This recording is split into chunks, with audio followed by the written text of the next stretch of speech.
everyone, welcome back once again. And in today's section of video, children, we are going to continue our chapter from class 10 and the chapter 1 from chemistry. Okay, so there is a one shot complete video, but I thought to prepare this special kind of title with special thing. So मैंने इसको one shot video से separate आपके लिए specially बनाया है, right. So let's begin with the video. तो हमारे video का टाइटल जो है आज वो है types of reactions. What? Types of reaction. ठीक है. तो टाइप ऑफ रिएक्शन से आप क्या समझ रहे हो? लाइक वी नो कि रिएक्शन होती हैं एंड वी ऑल्सो नो कि इन रिएक्शंस के अलग अलग फॉर्म हो सकते हैं. हमारे ही वन शॉट वाले वीडियो में हमने पढ़ा था कि रिएक्शन को सिग्निफाई करने के कुछ स्पेशल कैरेक्टर्स होते हैं. क्या कैरेक्टर्स होते हैं हमने बात की थी. चेंज इन स्टेट हमने बात की थी. स्टेट चेंज हो सकता है. ठीक है. फिर हमने बात की थी कलर चेंज हो सकता है, राइट. हमने क्या सेकंड बात की थी? कलर की बात की थी. यहाँ पे मैं लिख देती हूँ. ठीक है. कलर की बात की थी. तीसरा हम लोगों ने टेम्परेचर इंक्रीमेंट की बात की थी. फोर्थ वाले पॉइंट पे हमने पीपीटी फॉर्म करने की बात की थी. तो ये सारे सिग्निफिकेंस कैरेक्टर हैं कि हमें पता चलता है कि कोई रिएक्शन केमिकल है या फिजिकल. तो on the basis of these characters we have an a few types. पहला टाइप है कॉम्बिनेशन रिएक्शन. ठीक है. पहला रिएक्शन जो है टाइप का वो है कॉम्बिनेशन रिएक्शन. तो कॉम्बिनेशन रिएक्शन क्या होता है? जिसमें टू और more substance combine to form a single substance. मतलब इसमें क्या है कि आपका एक दो सब्सटेंस होते हैं, यानी दो रिएक्टेंट होता है, पर प्रोडक्ट उन दोनों को कंबाइन करके एक बनता है. जैसे हम यहाँ पे एक्स वाई ले रहे हैं और यहाँ पे हमारा क्या प्रोडक्ट बन जाए? X y. तो क्या हुआ? आप देखो यहाँ पे हमने दो सेपरेट काइंड्स ऑफ रिएक्टेंट्स लिए हैं, बट आफ्टर रिएक्शन हमारा जो प्रोडक्ट बन रहा है वो सिंगल है, एक्स वाई. आपको पता है इसकी प्रॉपर्टी अगर 1 है, इसकी प्रॉपर्टी 2 है, तो इसकी प्रॉपर्टी 3 होगी. मतलब प्रोडक्ट वाले की प्रॉपर्टी रिएक्टेंट वाले से बिल्कुल भी सिमिलर नहीं होगी. ठीक है. तो combination reaction in the sense कि आपके दो या दो से ज़्यादा रिएक्टेंट्स होते हैं वो मिलकर एक सिंगल प्रोडक्ट बनाते हैं. कॉम्बिनेशन अगर रिएक्शन का आप अपने घर में एग्जाम्पल देखना चाहते हो तो you can see the T. ठीक है. टी कैसे? टी में आप देखो क्या क्या ऐड करते हो. वाटर ऐड करते हो, शुगर ऐड करते हो, टी लीव्स ऐड करते हो. ठीक है. और फिर मिल्क ऐड करते हो. ये सारी चीज़ें आप ऐड करते हो. तो क्या हुआ कि आप जब इसको सारी चीज़ों को ऐड करते हो तो आपका क्या बनता है? टी बन के सामने आती है. तो ये सिंगल प्रोडक्ट हो गया, ये मल्टीपल सब्सटेंसेस हो गए. तो ये क्या हुआ? कॉम्बिनेशन हुआ. मतलब इन सारे सब्सटेंसेस का कॉम्बिनेशन क्या हमारे सामने आता है? टी. ठीक है. ऐसे ही कुछ एग्जांपल्स अगर हम देखते हैं तो यहाँ पर हम सबसे बेसिक वाला देखते हैं, वाटर एंड कार्बन का. ठीक है. आप अपनी स्क्रीन पर देख सकते हो. पहला जो एग्जांपल है वो हम कार्बन का लेते हैं. कार्बन में हमारे दो रिएक्टेंट्स होते हैं, एक होता है सी, दूसरा होता है O2, और हमारा सिंगल प्रोडक्ट क्या बनता है? CO2. मतलब ये जो C और O था हमने देखा था, ये क्या हुआ? कंबाइन हो गया. क्या हो गया? जुड़ गया. ठीक है. नेक्स्ट अगर हम दूसरा एग्जांपल देखें तो ये है हमारा वाटर का. ठीक है. हाइड्रोजन और ऑक्सीजन होता है जो मिलकर हमारा वाटर मॉलिक्यूल बना लेता है. तो क्या हुआ? कॉम्बिनेशन, एडिशन हो गया दोनों सब्सटेंसेस का. तो यही होते हैं कॉम्बिनेशन रिएक्शन. पहला टाइप क्लियर हो गया. आते हैं सेकंड टाइप पे जो कि है डिकम्पोजिशन रिएक्शन. तो डिकम्पोजिशन रिएक्शन क्या होता है? मतलब इनमें क्या होता है कि एक कोई कंपाउंड होता है जो कि स्प्लिट हो जाता है टू और मोर सिंपलर सब्सटेंसेस में. मतलब अगर हम ये लिखें, यहाँ पर क्या लिखना है आपको? अगर आप लिख रहे हो कि x y is breaking into x plus y. ठीक है. अगर आप ये लिख रहे हो तो ये क्या है? डिकम्पोजिशन रिएक्शन है. क्या है? कैसी रिएक्शन है? डिकम्पोजिशन. क्यों? क्योंकि यहाँ पर आप ऑब्जर्व कर रहे हो कि आपके जो ये हैं ये एक है, बट आपके ब्रेकिंग के बाद ये दो सेपरेट कॉन्स्टिट्यूएंट्स में ब्रेक हो रहा है. ठीक है. हो रहा है ब्रेक. तो ये क्या हुआ? ब्रेकिंग हो गई यहाँ पर. तो इसी को हम कहते हैं डिकम्पोजिशन. डिकम्पोजिशन मतलब एक कंपाउंड कोई है, उसका आपका सब्स्टिट्यूएंट्स में ब्रेकिंग हो जाती है। ठीक है, यहाँ पर आपको क्या अप्लाई करना पड़ता है, कुछ कंपोनेंट्स होते हैं जो आपको अप्लाई करने पड़ते हैं, जैसे हीट, लाइट, इलेक्ट्रिसिटी। ठीक है, हीट, लाइट, इलेक्ट्रिसिटी आपको क्या है कि अप्लाई करनी पड़ती है to carry out decomposition reaction. Clear? आते हैं एग्जाम्पल पे। अगर हम एग्जाम्पल की बेसिकली बात कर रहे हैं तो यहाँ पर आप देख सकते हो, यहाँ पर थोड़ा सा मैंने टफ एग्जाम्पल इंक्लूड किया है जिससे आपको चीज़ें क्लियर हो। आप यहाँ पे ऑब्जर्व करो कि CaCO3 लिखा हुआ है। अगर मैं विजिबल नहीं है तो मैं ऊपर भी लिख देती हूँ आपके लिए, so that it can be visible. ठीक है, CaCO3 लिखा हुआ है। इसमें हमने क्या किया, हीट दी, डेल्टा। मैंने बताया डेल्टा हीट का सिंबल होता है। तो ये ब्रेक हो गया CaO प्लस CO2 में। तो ये दो डिफरेंट कंपोनेंट्स हो गए। कैसे? ये आपका एक है, ये कंपाउंड है। ठीक है, और ये क्या है आपके कॉन्स्टिट्यूएंट पार्टिकल। क्या है? Constituent particles. ठीक है, तो अब क्लियर हुआ डिकम्पोजिशन रिएक्शन। अगर हम इसी चीज़ को कैसे दूसरे तरीके से कैसे देखें, सिंपल एग्जांपल से अगर हम देख रहे हैं तो हम इसे देखते हैं H2O के फॉर्म में। ठीक है, 2H2O लेते हैं, उसको ब्रेक कर देते हैं 2H प्लस O2 में। तो ये क्या है, डिकम्पोजिशन रिएक्शन। कैसे? एक मॉलिक्यूल ऑफ H2O अगर हम ब्रेक कर रहे हैं हीट देकर, ठीक है, हीट दे देते हैं अगर उसको, तो वो क्या होता है, हाइड्रोजन और ऑक्सीजन के फॉर्म में ब्रेक हो जाता है। मतलब वो जिससे बना होगा उस सब्सटेंस में वो ब्रेक हो जाएगा। ठीक है, तो ये क्लियर हो गया सेकेंड टाइप। अब बात बढ़ते हैं हमारी दूसरी टाइप की तरफ से। आते हैं यहाँ पर हम डिस्प्लेसमेंट रिएक्शन।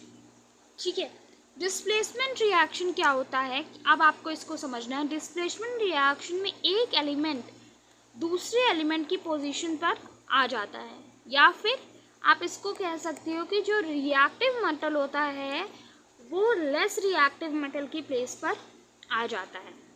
ठीक है, आपको जो इस चीज़ में आपको ध्यान रखना है वो ये ध्यान रखना है कि more reactive will be replacing less reactive always. ठीक है, मोर वाला लेस को रिप्लेस करता है, लेस वाला मोर को कभी भी रिप्लेस नहीं कर सकता है, क्योंकि उसके पास इतनी कैपेबिलिटी नहीं होगी वो रिप्लेसमेंट शो कर सके। इस टाइप के रिएक्शंस के लिए आपको याद करनी पड़ती है रिएक्टिविटी सीरीज। ठीक है, ये आप देख सकते हो, ये बहुत इंपॉर्टेंट कंटेंट है। रिएक्टिविटी सीरीज़ याद करना बहुत इंपॉर्टेंट है। अगर आपको रिएक्टिविटी सीरीज़ याद है तो आप इस टाइप के रिएक्शन को ईजिली बैलेंस कर सकते हो और क्या कर सकते हो, ऑब्जर्व कर सकते हो कि ये डिस्प्लेसमेंट रिएक्शन है। तो सीक्वेंस आपको इसमें मेटल्स का याद करना पड़ता है। और रिएक्टिविटी सीरीज़ होती है from higher reaction to lower reaction. ठीक है, मतलब हायर एलिमेंट से हायर एलिमेंट से लोअर एलिमेंट के रिएक्टिविटी तक ये जाती है। तो सबसे पहला एलिमेंट क्या आता है, potassium, then sodium, calcium, magnesium, aluminium, zinc, Ni, nickel, Pb, H, hydrogen means. ठीक है, then we have Cu, Hg, Ag, Au, Pt। ठीक है, तो ये होता है सीक्वेंस, मतलब higher element to lower element का रिएक्टिविटी यानी कि रिएक्शन के बेसिस पे। ठीक है, तो आपको ये याद करना पड़ेगा, ये बहुत इंपॉर्टेंट चीज़ है। ठीक है, ये आपको याद करना पड़ेगा। आपका सिंपल फॉर्मूला आप देख सकते हो कि मोस्ट रिएक्टिव मेटल लेस वाले को रिप्लेस कर देगा, बात खत्म, और कुछ देखना ही नहीं है इस रिएक्शन में। ठीक है, एग्जाम्पल देखते हैं। तो यहाँ पर दिया हुआ है 2HCl प्लस Zn, और फिर रिएक्शन हो गई, हमारी जो प्रोडक्ट बना वो बना ZnCl2 प्लस H2। अब आप देखो कि Zn क्या है, यहाँ पर दिया हुआ है, क्या दिया हुआ है यहाँ पर, एक मिनट। ठीक है, यहाँ पर आपका Zn दिया हुआ है और आपका Cl H कहाँ दिया हुआ है, यहाँ पर दिया हुआ है ना। तो हमारा जो H है वो Z से कम रिएक्टिव है, क्या है, Zn हमारा ज़्यादा रिएक्टिव है इन कंपेयर टू H, ठीक है। तो उसने Zn ने क्या किया, H को रिप्लेस कर दिया है ZnCl2 बनाकर और H को उसने बाहर निकाल दिया है एज फॉर्म ऑफ गैस। तो ये क्या हुआ, डिस्प्लेसमेंट हो गया most reactive metal to less reactive metal. Clear. Now coming to another type which is double displacement reaction, ठीक है। तो डबल डिस्प्लेसमेंट रिएक्शन में क्या होता है कि एक्सचेंज ऑफ आयन होता है, exchange of ion to form a new compound, ठीक है। दो कंपाउंड्स रिएक्ट होते हैं जिनमें आयन एक्सचेंज होता है और दो नए कंपाउंड बन जाते हैं। हमने डिस्प्लेसमेंट में देखा था कि सिंगल जो हमारे एलिमेंट थे मोस्ट रिएक्टिव, वो वाला लेस रिएक्टिव को डिस्प्लेस कर दे रहा था, बट यहाँ पर केस कुछ डिफरेंट है। क्या डिफरेंट केस है कि यहाँ पर आयन एक्सचेंज होते हैं और आयन एक्सचेंज की वजह से दो नए कंपाउंड बन के सामने आते हैं, ठीक है। आपका जो बेसिस है वो बेसिस यही है कि बेसिकली आपको क्या करना है कि यही देखना है कि कौन सा रिएक्टिव है ज़्यादा और कौन सा कम। यहाँ पर अगर हम एग्जाम्पल्स की बात करते हैं तो we have few examples which have taken out from your books, तो so remember them, okay. HCl plus NaOH give NaCl plus H2। आपको अभी मैंने बताया था कि H हमारा लेस रिएक्टिव होता है तो एज कम्पेयर टू Na। तो यहाँ पे H को हमारा Na ने रिप्लेस कर दिया। कैसे किया, यहाँ पे बन गया NaCl और जो ये H था वो O के साथ क्या हो गया, वाटर बनाकर बाहर निकल गया, ठीक है। ऐसा ही आप ऑब्जर्व कर सकते हो NaOH में AgNO3 है प्लस NaCl, राइट। तो यहाँ पर क्या हुआ कि ये चीज़ आपकी आ गई। इन दोनों में आपको पता है कि Na से Ag ज़्यादा कम रिएक्टिव होता है, तो यहाँ पे AgCl बन गया और NaNO3 बन गया। तो ये होता है डबल डिस्प्लेसमेंट। यहाँ पर एक चीज़ और मैंने दी हुई है, ठीक है। बेसिकली यहाँ पर कभी कभी insoluble solid form of products बनते हैं। तो इनसॉल्युबल फॉर्म ऑफ प्रोडक्ट्स जब बनते हैं तो वहाँ पर जो ये इनसॉल्युबल सॉलिड्स होती है वो सेपरेट आउट हो जाती है इन फॉर्म ऑफ प्रेसिपिटेट। तो ऐसे रिएक्शन को हम प्रेसिपिटेट रिएक्शन बोलते हैं। यानी कि किसी भी रिएक्शन में अगर पीपीटी बन रहा है on the down below after reaction, तो वो कैसी रिएक्शन है, प्रेसिपिटेशन रिएक्शन है। लास्ट वाले रिएक्शन टाइप पर आते हैं तो ऑक्सीडेशन एंड रिडक्शन रिएक्शन होती है। ऑक्सीडेशन एंड रिडक्शन रिएक्शन, तो इस रिएक्शंस में आपके दो प्रोसेस साइमल्टेनियसली यानी कि कंटिन्यूस मैनर में एक्ट करते रहते हैं। पहला तो ऑक्सीडेशन हो गया, दूसरा हो गया रिडक्शन। ऑक्सीडेशन की बात अगर हम करते हैं तो इसमें से किसी भी सब्सटेंस में से आपका हाइड्रोजन रिमूव हो जाएगा और ऑक्सीजन ऐड हो जाएगा। फॉर एग्जांपल अगर हम ये कह रहे हैं कि आपका है कोई सब्सटेंस है AH, ठीक है, ये हाइड्रोजन है आपका, तो ये हाइड्रोजन है अगर, तो आपका ये हाइड्रोजन में से वन सेकेंड आपका कह देते हैं हम AH है, तो ये हाइड्रोजन आगे रिमूव हो जाए और A के साथ O अगर आ जाता है तो ये क्या हुआ, ऑक्सीडेशन हो गया। मतलब जहाँ पर भी ऑक्सीजन ऐड हो जाएगा वहाँ पर क्या होगा, ऑक्सीडेशन हो जाएगा। और रिडक्शन में इसी का ऑपोजिट होता है, अगर हाइड्रोजन ऐड हो जाए और ऑक्सीजन रिमूव हो जाए तो वो क्या हो जाता है, वहाँ पर रिडक्शन हो जाता है। तो अगर हम आपसे कोई पूछ रहा है कि ऑक्सीडेशन या रेडॉक्स रिएक्शन क्या होती है, तो रेडॉक्स को अगर आप ब्रेक करोगे तो देखोगे आप क्या मिलेगा आपको। इसको हमने बनाया है दो वर्ड से, ऑक्सीडेशन का OX ले लिया और रिडक्शन का RD ले लिया है। तो रेडॉक्स रिएक्शन मतलब ऐसे रिएक्शन जिसमें ऑक्सीडेशन और रिडक्शन साइमल्टेनियसली एक्ट कर रहा है, ठीक है। तो ऐसी रिएक्शंस हमारी होती हैं रेडॉक्स रिएक्शन। अब रेडॉक्स रिएक्शन में आपको पढ़ना बहुत इंपॉर्टेंट है oxidizing agents and reducing agents के बारे में। तो ऑक्सीडाइजिंग एजेंट्स क्या होते हैं, ऑक्सीडाइजिंग एजेंट्स होते हैं ऐसे सब्सटेंस जो कि ऑक्सीजन देते हैं, राइट, जो कि ऑक्सीजन देते हैं और हमारा रिमूव करते हैं हाइड्रोजन को।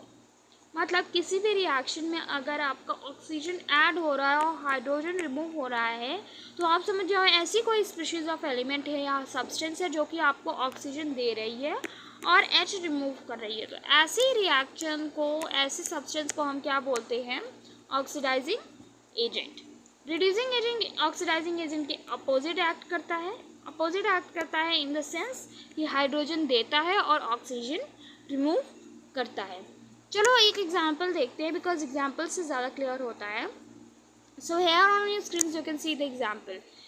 CuO plus H2 gives out Cu plus H2। ठीक है, तो जो ये CuO था ये क्या हुआ कि रिड्यूस हो गया, क्योंकि इसमें से ऑक्सीजन रिमूव हो गया। हमने पढ़ा था रिडक्शन में कि जिसमें से ऑक्सीजन रिमूव हो जाए वहाँ पर रिडक्शन होता है। तो Cu हमारा रिड्यूस हो गया, CuU हो गया रिड्यूस Cu में। ठीक है, हो गया। H2 जो हमारा था उसमें ऑक्सीजन ऐड हो गया, हमारा H2 में क्या हुआ, जब वो H2O बना तो यहाँ पर ऑक्सीजन ऐड हो गया, तो ये क्या हो गया, ऑक्सीडाइज्ड हो गया। ठीक है, तो ये क्लियर हुआ। आप फाइंड आउट कर सकते हो ऑब्जर्व करके कौन सी रिएक्शन में आपका क्या सब्सटेंस रिड्यूस हुआ, क्या आपका रिडक्शन हुआ है किस में। ठीक है, अब आप देखो कि यहाँ पर आपको क्या रिएक्शन दी थी, CuO plus H gives out Cu plus H2O, ये रिएक्शन दी हुई थी। हमने देखा कि ये जो Cu था ये हुआ रिड्यूस और ये H हुआ ऑक्सीडाइज।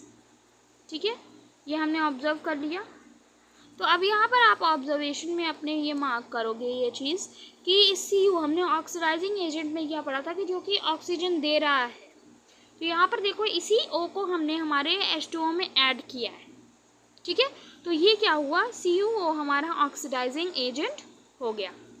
और हमने H2 में देखा था, H2 में हमारा हमने देखा था कि ये H2 जो है वो क्या कर रहा है, ऑक्सीजन को रिमूव कर रहा है। कैसे, O से इसने और ऑक्सीजन को रिमूव कर दिया है O से Cu से ऑक्सीजन को रिमूव। तो ये H2 हमारा क्या हो गया, रिड्यूसिंग एजेंट। अब यहाँ पर नेक्स्ट एक एग्जाम्पल और है, उसको भी हम डिस्कस करेंगे because it's a very important part of the chapter. So here we can see we have H2S one compound and we have another compound as Cl2। ठीक है, हमारा क्या बना S plus 2HCl। तो आप देखो कि इसमें से आपका जो H है वो रिमूव हुआ है। कैसे, आप देखो H2S में से H आपका नेक्स्ट वाली रिएक्शन में क्या हुआ है, रिमूव हो गया, H रिमूव हो गया है। तो हमारा H जब रिमूव हो गया है तो यानी कि वहाँ पर क्या हो रहा है, ऑक्सीडेशन। क्या हुआ, ऑक्सीडेशन का प्रोसेस हुआ है, ऑक्सीडेशन हुआ। अब आते हैं नेक्स्ट चीज़ पर, हमारा जो Cl है उसके साथ हाइड्रोजन ऐड हो गया है, हुआ है, तो यहाँ पर क्या हुआ, रिडक्शन हुआ। अब आप देखो रिड्यूसिंग एंड ऑक्सीडाइजिंग एजेंट में जो हमारा Cl2 है उसमें हाइड्रोजन ऐड हो रहा है, तो वो ऑक्सीडाइजिंग एजेंट है। ठीक है, मतलब नेगेटिव स्पीशीज का एडिशन हो रहा है। और यहाँ पर H2S जो है हमारा वो S में हो रहा है, तो रिमूव हो रहा है, तो रिडक्शन हो रहा है। Clear, okay. Coming to another thing, effects of oxidation in daily to day life. So हम देख सकते हैं, आप अपने आसपास भी देख सकते हो, right. We have an something important here. So हमारा जो ऑक्सीडेशन होता है, packing fat and oil containing food in nitrogen gas. ठीक है, तो यहाँ पर भी ऑक्सीडेशन एंड रिडक्शन होता है। जो आप पैकेट्स चिप्स खाते हो, there in chips you also have these gases and two gases for preservation for long period of time which is causing oxidation to food. ठीक है, we have another thing, by keeping food in refrigerator we have airtight containers, we have storage of food in front of sunlight। ठीक है, second we have corrosion of metals। तो हमें पता है rusting of iron is good example of corrosion of metals।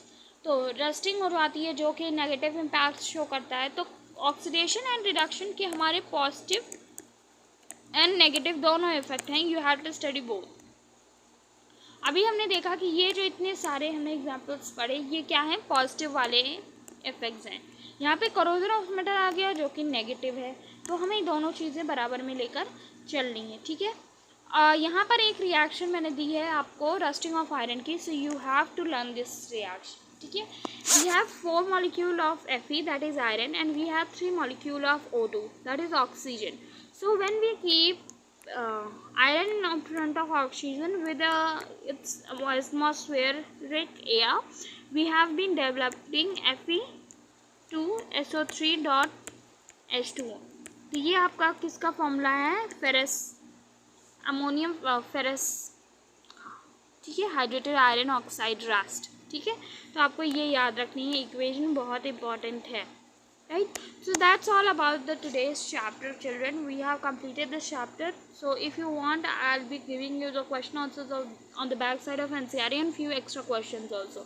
So do revise this chapter and do watch also these kind of videos for 2 to 3 times, right? 2 to 3 times watching these video will help you a lot, and do share with your friends also. Thank you.